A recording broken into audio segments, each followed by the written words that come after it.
Unacademy. Let's crack it.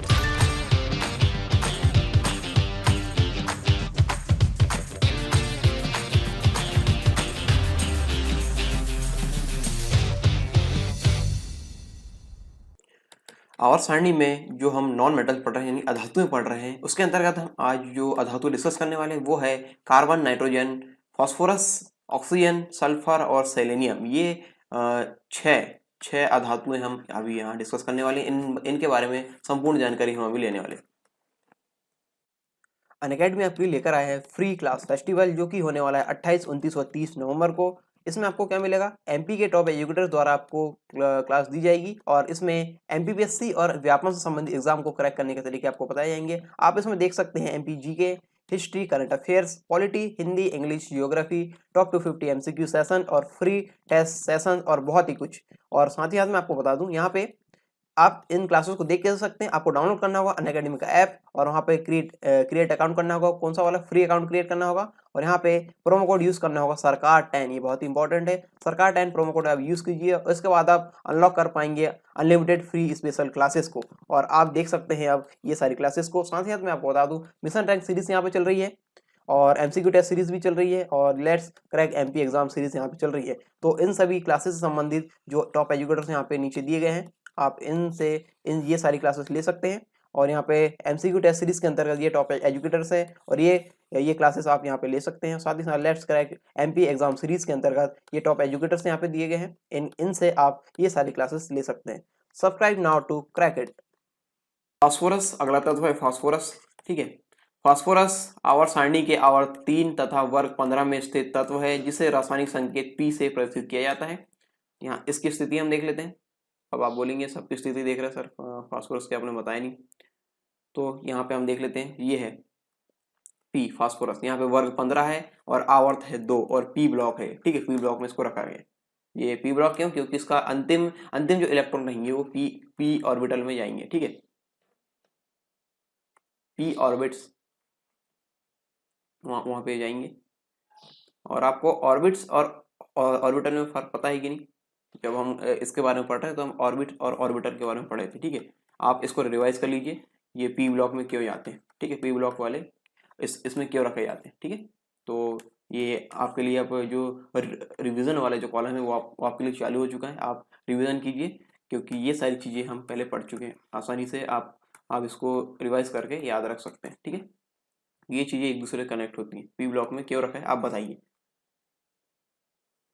अब हम जो अगला तत्व है फास्फोरस, इसका बारे में पढ़ते हैं। ठीक है, तो इसका परमाणु संख्या 15 है और परमाणु द्रव्यमान 30.91 है। सामान्य पर और दाब पर यह रंगहीन होता है, अर्ध पारदर्शी होता है और मुलायम एवं ठोस अवस्था में पाया जाता है। मुलायम एवं ठोस अवस्था में पाया जाता है। और फास्फोरस में स्फुरदीप्ति का गुण पाया जाता है। ठीक है, स्फुरदीप्ति यानी फॉस्फोरसेंस। ठीक है, इंग्लिश शायद मैं प्रोनाउंशिएट सही कर रहा हूँ या नहीं, आप देख लीजिए। और हिंदी में से बोलेंगे स्फुरदीप्ति। ठीक है, स्फुरदीप्ति से बोलेंगे।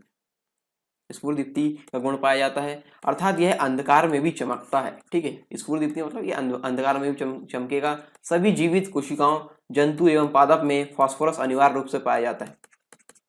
ठीक है, कौन सा तत्व पाया जाता है? फास्फोरस। मानव शरीर में सामान्यतः 0.6 से लेकर 0.7 kg फास्फोरस उपस्थित होता है। यह अस्थियों में कैल्शियम फॉस्फेट या फॉस्फोराइट, ठीक है, Ca3PO4 ट्वाइस, इसके रूप में पाया जाता है। कैल्शियम फॉस्फेट या फॉस्फोराइट के रूप में पाया जाता है अस्थियों में।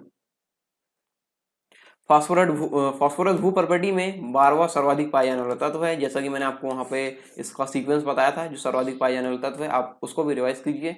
ये फास्फोरस रहता है 12वें नंबर पर। ठीक है, 12वें नंबर में सर्वाधिक पाया जाने वाला तत्व है भू प्रॉपर्टी में। अत्यधिक अभिक्रियाशील होने के कारण यह मुक्त रूप में नहीं बल्कि फॉस्फेट आयन के रूप में पाया जाता है।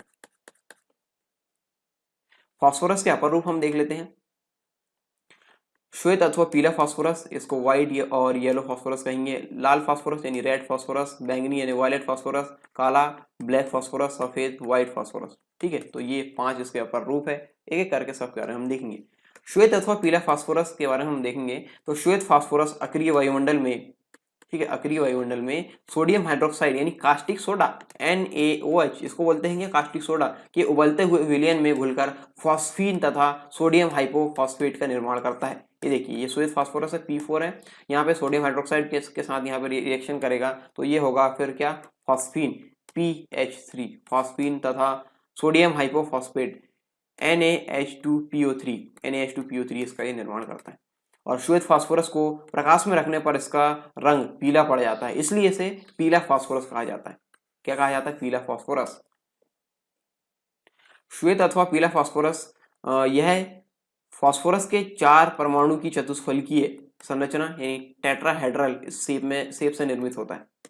ठीक है, यह शुद्ध वर्णीय, लगभग पारदर्शी एवं मोम के समान ठोस होता है। यह खुले वातावरण में स्वतः जलने लगता है और जलने से बचने के लिए तथा जल में अविलय होने के कारण इसे जल में डुबोकर रखा जाता है फास्फोरस को। ठीक है, इससे फिर एक और चीज याद आती है मुझे कि ये बताइए कि मिट्टी के तेल में किस तत्व को रखा जाता है, मिट्टी के तेल में, बताइए, कमेंट बॉक्स में कमेंट करके बताइए, क्योंकि बहुत ही इंपॉर्टेंट। जल में तो हमने देख लिया फास्फोरस को रखा जाता है क्योंकि ये जल में अविलय है, और मिट्टी के तेल में किस तत्व को रखा जाएगा ये आप कमेंट बॉक्स में कमेंट करके बताइए। ठीक है, तो ये 2-3 क्वेश्चन आपके हो गए, तो आप आई होप आप अटेम्प्ट करेंगे इसे।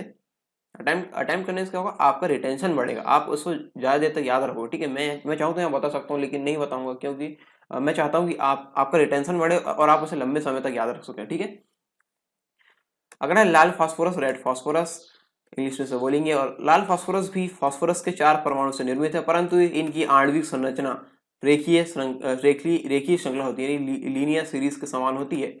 श्वेत फास्फोरस को सूर्य के प्रकाश की उपस्थिति में लगभग 250 डिग्री यानी 250 डिग्री सेल्सियस तक गर्म करने पर लाल फास्फोरस का निर्माण होता है। इसका निर्माण कैसे होगा, 250 डिग्री सेल्सियस पर इसको गर्म करेंगे सूर्य के प्रकाश की उपस्थिति में, तो होगा लाल फास्फोरस का निर्माण। यह श्वेत फास्फोरस की तुलना में अधिक स्थिर यानी मोर स्टेबल, कम अभिक्रियाशील, लेस रिएक्टिव होता है तथा अंधेरे में नहीं चमकता है। ये होता है लाल फास्फोरस। ठीक है, अगला है बैंगनी फास्फोरस, वायलेट फास्फोरस।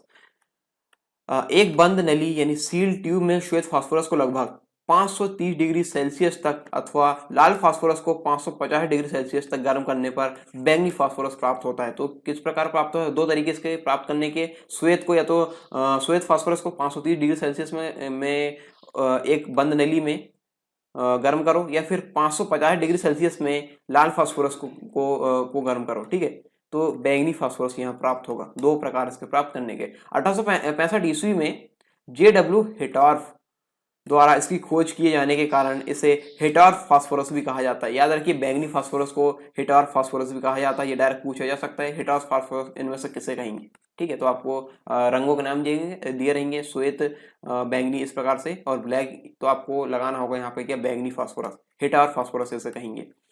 यह 300 डिग्री सेल्सियस से कम ताप पर वायु में नहीं जलता है, और यह सभी विलायकों में अविलय है तथा केवल हैलोजन समूह के तत्वों के साथ ही मंद अभिक्रिया करता है। किसके साथ अब मंद अभिक्रिया करेगा, ये हैलोजन तत्वों के साथ, जैसे FCl, Bri। ठीक है, क्लोरीन, ब्रोमीन और आयोडीन, इनके साथ ये क्या करेगा, मंद अभिक्रिया करेगा। अगला है काला फास्फोरस।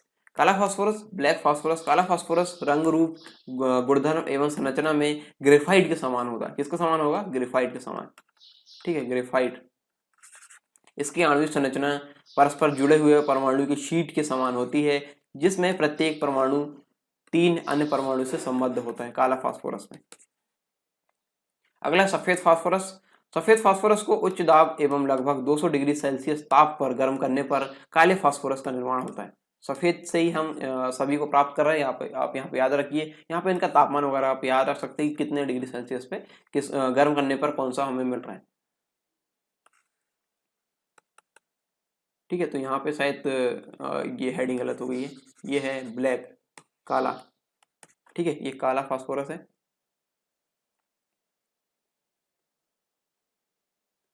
एक मिनट, कुछ PPT में कुछ गड़बड़ लग रहा है मुझे।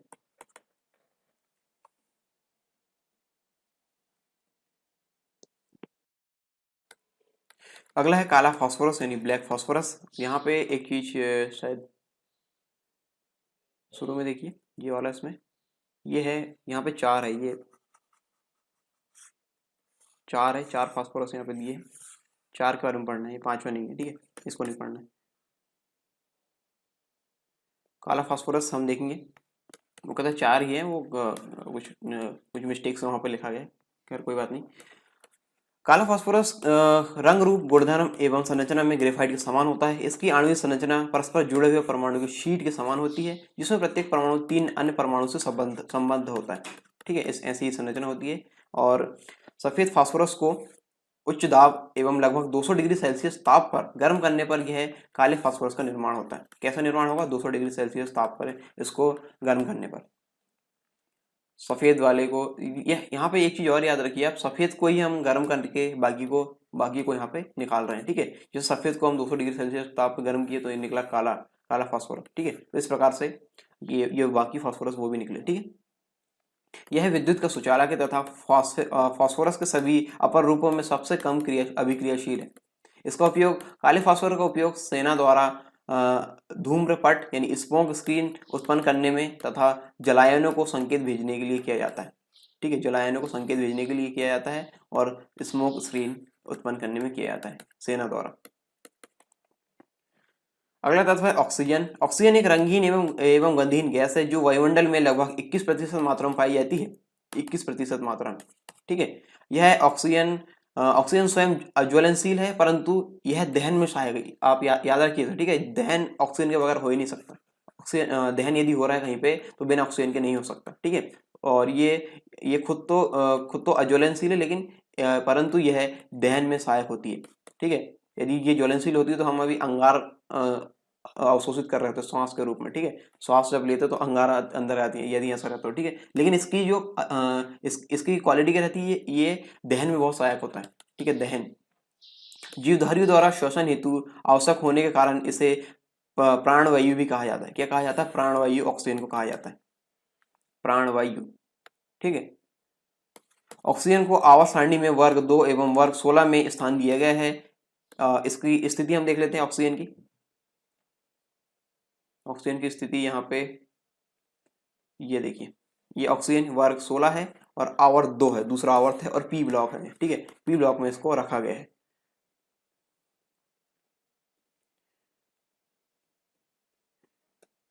ऑक्सीजन के बारे में आगे देखते हैं हम।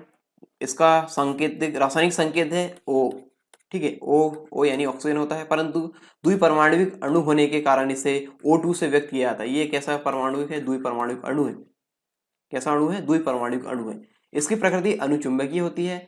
ऑक्सीजन की परमाणु संख्या 8 तथा परमाणु द्रव्यमान होता है 16, 15.999। इस प्रकार इसको राउंड फिगर में 16 मान लेते हैं, ठीक है, 16।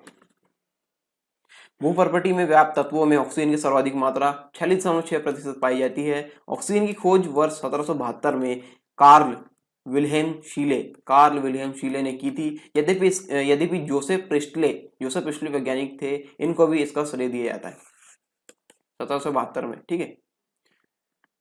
इसको उपयोग देखेंगे तो ऑक्सीजन का सर्वप्रमुख उपयोग जीवधारी द्वारा श्वसन में किया जाता है, ठीक है। ऐसे स्थान जहां ऑक्सीजन की मात्रा कम अथवा नहीं है, जैसे ऊंचे पर्वत, गहरे समुद्र, अंतरिक्ष आदि में, वहां ऑक्सीजन व हीलियम के मिश्रण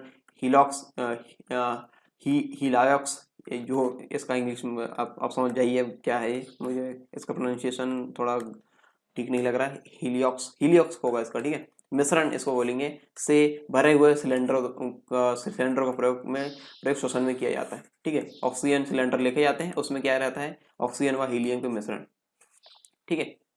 ये ऑक्सीजन रही है, ऑक्सीजन व हीलियम के मिश्रण यहाँ पर रहेंगे सिलेंडर में, ठीक है। श्वसन में इसका प्रयोग किया जाता है। अगला है ओजोन, ठीक है। ओजोन का सूत्र होता है O3, तो ये ऑक्सीजन से संबंधित है।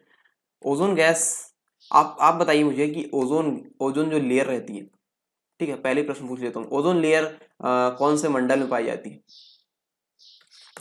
कौन से मंडल में पाई जाती है? हालांकि अभी मैं बताऊंगा, फिर भी आप कमेंट में कमेंट करके बताइए, ठीक है।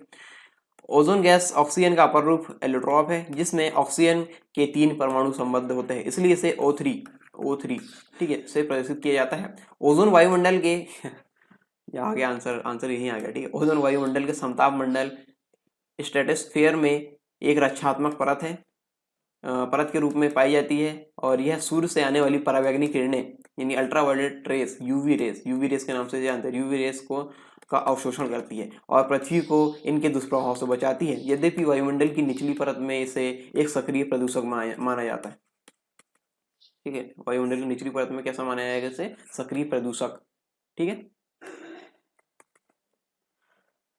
ओजोन गैस प्रबल ऑक्सीकारक यानी स्ट्रॉन्ग ऑक्सीडाइजर एवं अवचायक होती है, रिड्यूसर होती है। वनस्पति तेलों, स्टार्च, आटा आदि को विरंजित यानी रंगहीन करने में, कृत्रिम रेशे के निर्माण में तथा रोगाणुओं को नष्ट करने में ओजोन गैस का प्रयोग किया जाता है। ओजोन का क्षरण हो रहा है। ठीक है, ओजोन का क्षरण यहाँ पे देखते हैं हम, जो पर्यावरण वाले संबंधित मुद्दों में हम देखते रहते हैं कि ओजोन क्षरण हो रहा है, ओजोन क्षरण हो रहा है, इससे क्या हो रहा है, पृथ्वी का तापमान बढ़ रहा है, इस प्रकार की चीजें, ग्लोबल वार्मिंग जैसी स्थिति यहाँ पे ज्यादा हो रही है। तो यहाँ पे देखते हैं ओजोन क्षरण क्या है। मानव द्वारा विभिन्न माध्यमों से उत्सर्जित क्लोरोफ्लोरोकार्बन यानी CFC तथा अन्य ओजोन क्षरणकारी पदार्थों, ओजोन डिप्लीटिंग सब्सटेंस यानी ODS इसको बोलेंगे, के द्वारा ओजोन परत को व्यापक क्षति पहुंचाना, इसको बोलेंगे ओजोन क्षरण। और इससे क्या हो रही है, इसको व्यापक क्षति पहुंच रही है।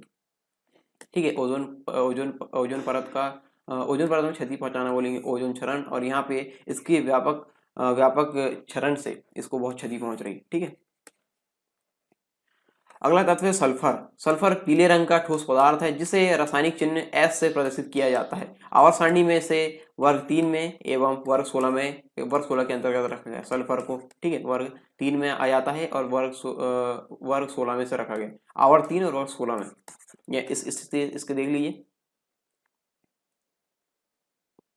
मुझे पीरियोडिक टेबल वहीं पर रख देना चाहिए था, यार कोई नहीं। ठीक है, वर्ग 16 में, और यहाँ पर देखिए ये है आवर्त 3 सोडियम सल्फर, ये सल्फर है S, सल्फर सोडियम वाले आवर्त में। ठीक है, यहाँ से ये गया, ये है सल्फर और वर्ग 16 में ऐसा रखा गया और P ब्लॉक में ये है। ठीक है, फिर से उतनी दूरी आना पड़ेगा, यार कोई नहीं, पहुंच जाएंगे अपन। सल्फर, ठीक है,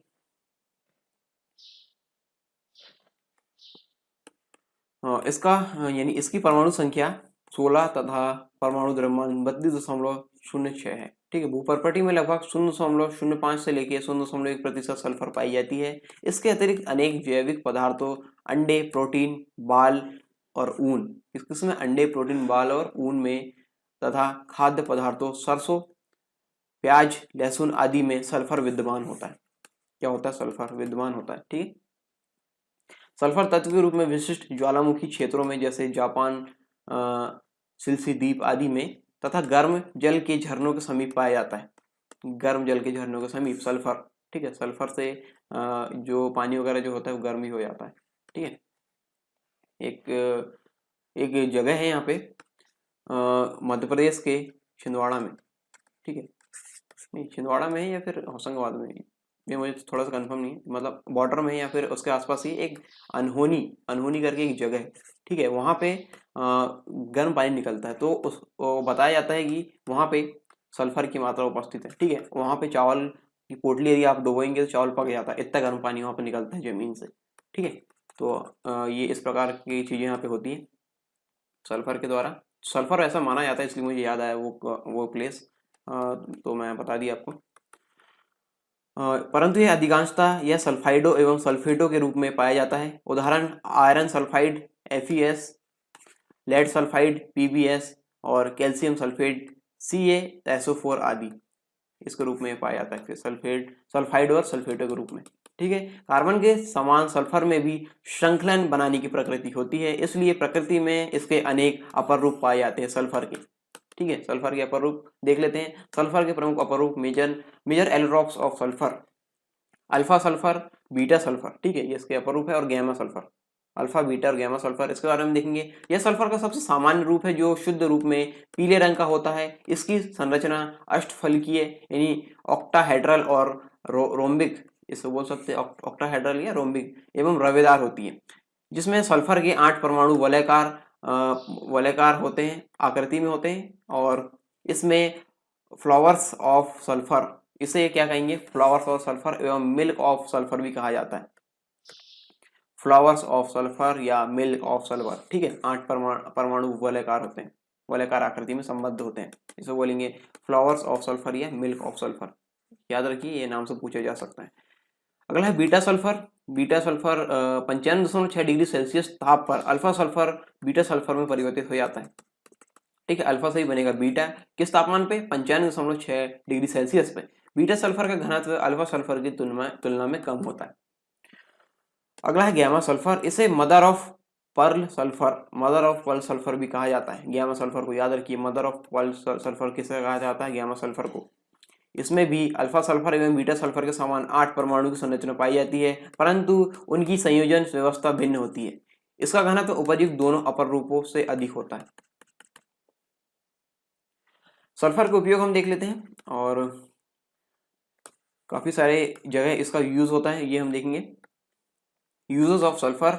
सल्फर डाइऑक्साइड यानी SO2 के निर्माण में इसका यूज होता है। सल्फर डाइऑक्साइड का उपयोग सल्फ्यूरिक अम्ल के निर्माण में किया जाता है। देखो, सबसे पहले सल्फर का उपयोग किसके निर्माण में हुआ? SO2 के निर्माण में, यानी SO2 सल्फर डाइऑक्साइड के निर्माण में। और सल्फर डाइऑक्साइड का उपयोग सल्फ्यूरिक अम्ल बनाने में किया जाता है। सल्फ्यूरिक अम्ल H2SO4 इसके निर्माण में किया जाता है। Carbon disulphate CH2, sodium thiosulphate Na2S2O3 gun powder एवं माचिस की तीलियों के निर्माण में किया जाता है इसका उपयोग। ठीक है। प्राकृतिक रबड़ की लोचशीलता यानी इलास्टिसिटी एवं कठोरता बढ़ाने के लिए इसे सल्फर के साथ गर्म किया जाता है, और यह प्रक्रिया वल्कनीकरण कहलाती है। ये बहुत ही इंपॉर्टेंट है। वल्कनीकरण में मिलाया जाता है कौन सा तत्व? सल्फर। ठीक है, सल्फर तत्व मिलाया जाता है इसे और लोचशील बनाने के लिए। प्राकृतिक रबड़ जो रहता है आइसोप्रेन। ठीक है, आइसोप्रेन रहता है। आइसोप्रेन किसका? एकलक है। एकलक है किसका? जो प्राकृतिक रबर होता है उसका। ठीक है, आइसोप्रेन में हम जब मिलाएंगे क्या? सल्फर, तो ये इसको और लोचशील बनाएगा। ठीक है, आइसोप्रेन आपको समझ में नहीं आ रहा तो हम पॉलीमर वाला जो टॉपिक है वो डिस्कस कर चुके हैं, यानी बहुलक वाली जो टॉपिक है वो हम डिस्कस कर चुके हैं। आप वहां पे जाके इसे रिवाइज कर सकते हैं। ठीक है, और ये प्रक्रिया कहलाती है रबर का वल्कनीकरण यानी वल्कनाइजेशन। ठीक है, बहुत ही इंपॉर्टेंट है ये डायरेक्ट पूछा जाता है इससे सवाल। त्वचा संबंधी रोगों के उपचार हेतु मलहम निर्माण में, कृषि में कवकनाशी, फंगिसाइड्स एवं कीटनाशक इंसेक्टिसाइड के रूप में, और सौंदर्य केंद्रों यानी ब्यूटी पार्लर्स में सल्फर का उपयोग केश सज्जा हेयर स्टाइलिंग में किया जाता है। तो ये इसका उपयोग है। अगला तत्व है सेलेनियम। ठीक है, सेलेनियम को आप खुद जाकर देखिए आवर्त सारणी में, ये मैं नहीं बताऊंगा आपको, बहुत बार देख लिया आवर्त सारणी। इसकी खोज 1817 में ईस्वी में जे बर्जीलियस ने की थी। किसने की थी? जे बर्जीलियस। ठीक है, ग्रीक भाषा में सेलेन का शाब्दिक अर्थ है चंद्रमा। सेलेनियम को रासायनिक संकेत Se से प्रदर्शित किया जाता है, Se से। ठीक है, और एक सवाल आपसे, Sn से किसको दर्शाया जाता है? Sn से, Sn बताइए आप। ठीक है,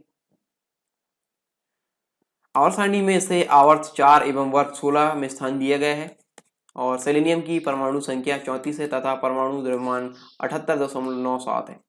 ठीक है, सेलेनियम अनेक रूपों में पाया जाता है, जैसे लाल रंग के अनियमित आकार के चूर्ण रेड एमॉर्फस पाउडर के रूप में, लाल रवेदार पदार्थ यानी रेड क्रिस्टलाइन मटेरियल के रूप में, और भूरे धातु सदृश रूप में यानी ग्रे क्रिस्टलाइन मटेरियल के रूप में ये पाया जाता है। ठीक है, सेलेनियम का उपयोग हम देख लेते हैं। फोटोकॉपी मशीनों में, फोटोग्राफिक टोनर में तथा लाल रंग की कांच बनाने में किया जाता है। इसके अतिरिक्त इसका उपयोग प्रकाश शैलों में, विद्युत मीटर तथा रेक्टिफायर के रूप में भी किया जाता है। रेक्टिफायर में भी इसका उपयोग होता है सेलेनियम का। ठीक है, तो ये थे जो तत्व सेलेनियम तक। ठीक है, ये सारे टॉपिक हम डिस्कस किए, तो आई होप आपको समझ में आ गए होंगे ये सारे टॉपिक्स जो हमने डिस्कस किए हैं अभी। आई होप ये सारे टॉपिक्स आपको अच्छे समझ में आए होंगे, और यदि आपने यहाँ तक ये लेक्चर देखा है तो अपना फीडबैक जरूर दें, क्योंकि आपके फीडबैक से हमें आगे की राह पता चलती है कि हमें इस लेक्चर की सीरीज को किस प्रकार से आगे बढ़ाना है। और यदि आपको लेक्चर पसंद ना आए तो आप लेक्चर को डिसलाइक कर सकते हैं, लेकिन डिसलाइक क्यों किया है कमेंट बॉक्स में कमेंट करके जरूर बताएं, ताकि हम अगले लेक्चर जो सीरीज आएगी उसमें हम इसको अच्छे से और ज़्यादा इम्प्रूव करके हम आपको दे सकें। और यदि आपको लेक्चर पसंद है तो लेक्चर को लाइक कीजिए, शेयर कीजिए अपने दोस्तों के साथ जिन्हें सबसे ज़्यादा आवश्यकता है, और जो भी MPPSC 2020 के पाठ्यक्रम को पूरा करना चाहता है या इससे संबंधित जो सामान्य विज्ञान पढ़ना चाहता है, आप उन तक ये लेक्चर शेयर कर सकते हैं। तो लेक्चर को पूरा देखने में आपको बहुत बहुत धन्यवाद। मिलते हैं नेक्स्ट वीडियो में, तब तक के लिए जय हिंद। अनअकैडमी आपके लिए लेकर आए हैं फ्री क्लास फेस्टिवल, जो कि होने वाला है 28, 29 और 30 नवंबर को। इसमें आपको क्या मिलेगा, एमपी के टॉप एजुकेटर्स द्वारा आपको क्लास दी जाएगी और इसमें एमपीपीएससी और व्यापमं से संबंधित एग्जाम को क्रैक करने के तरीके आपको बताए जाएंगे। आप इसमें देख सकते हैं MP GK, history, current affairs, polity, Hindi, English, geography, top 250 MCQ session और फ्री टेस्ट सेशन और बहुत ही कुछ। और साथ ही साथ मैं आपको बता दूं, यहाँ पे आप इन क्लासेस को देख के सकते हैं। आपको डाउनलोड करना होगा अनअकैडमी का ऐप और वहाँ पे क्रिएट अकाउंट करना होगा। कौन सा वाला, फ्री अकाउंट क्रिएट करना होगा और यहाँ पे प्रोमो कोड यूज करना होगा सरकार 10। ये बहुत ही इंपॉर्टेंट है, सरकार 10 प्रोमो कोड आप यूज कीजिए और इसके बाद आप अनलॉक कर पाएंगे अनलिमिटेड फ्री स्पेशल क्लासेस को। और आप देख सकते हैं अब ये सारी क्लासेस को। साथ ही साथ मैं आपको बता दूं, मिशन रैंक सीरीज यहाँ पे चल रही है और एमसीक्यू टेस्ट सीरीज भी चल रही है और let's crack MP exam series यहाँ पे चल रही है। तो इन सभी क्लासेस से संबंधित जो टॉप एजुकेटर्स यहाँ पे नीचे दिए गए हैं, आप इनसे ये सारी क्लासेस ले सकते हैं। और यहाँ पे एमसीक्यू टेस्ट सीरीज के अंतर्गत ये टॉप एजुकेटर्स हैं और ये क्लासेस आप यहाँ पे ले सकते हैं। साथ ही साथ let's crack MP exam series के अंतर्गत ये टॉप एजुकेटर्स यहाँ पे दिए गए हैं, इनसे आप ये सारी क्लासेस ले सकते हैं। Subscribe now to crack it. Unacademy. Let's crack it.